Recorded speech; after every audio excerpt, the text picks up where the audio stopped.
Welcome to A.A.Sobriety Clean. Don't forget to press the like button and subscribe to my channel, okay? So we're still on step 7, and I want to talk about moving on. So let's move on to, we may wonder how we're supposed to be feeling, okay? Because sometimes when we're stuffing our feelings and we're really medicating ourselves, okay?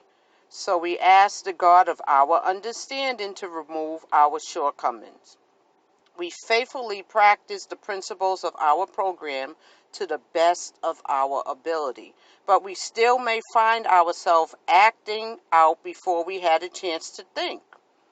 I do that now, okay?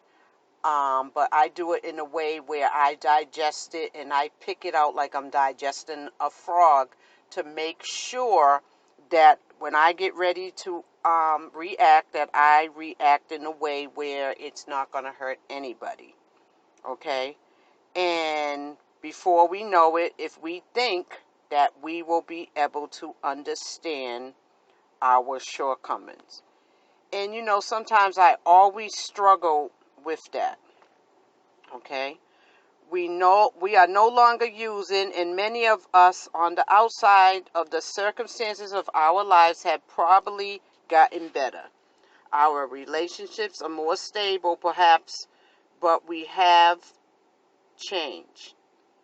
We have become better people, okay?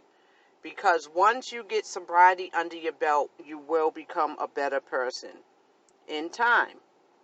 Okay, we'll find that God has worked in our lives. We may even be startled by the level of maturity or spirituality we've demonstrated. My mouth is kind of dry. We demonstrated in handling a situation that in years past we would have us act very unspiritually. Okay. One day we'll realize that some of the ways we use to act have become an alien as spiritual principles were when we first started practicing them. After such a revelation, we may begin thinking about the person we were when we first came to AA or NA and how little we resembled that person. So ask yourself this. Have there been times when you've been able to refrain from acting on a character defect and practice a spiritual principle instead? 2. Do you recognize that this is as God working in our lives? 3.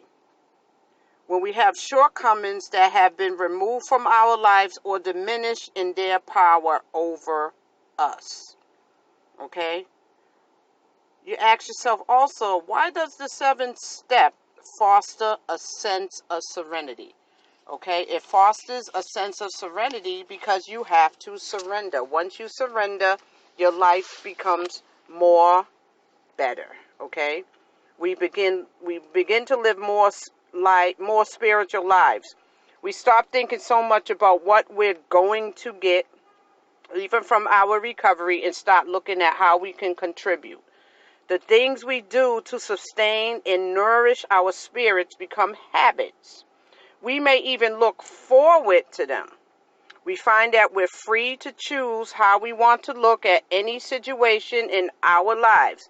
We stop grumbling around small inconveniences as if they were major tragedies, okay? We become able to hold up our heads with dignity and maintain our integrity to no matter what life is in front of us, whatever we're going through, okay? Because in life you have lessons, okay? As we begin to get more comfortable with our spiritual selves, our desire to heal our relationships will grow. We begin that process in step 8. Okay? So, what I want you guys to do is still sit in the front when there's meetings, get a sponsor, pray, okay? Watch your surroundings. Do not hang around nobody that uses. If they are at their house and you want to stop by, meet them in the park. Because if you stayed in, you used in that house or wherever you use with them, you will probably pick up. It's like a man that is bald head, okay, sitting in the barber shop, he'll still try to get a haircut and he don't have hair, okay? So don't forget to press the like button and subscribe to my channel, okay? Stay blessed and peaceful. Peace.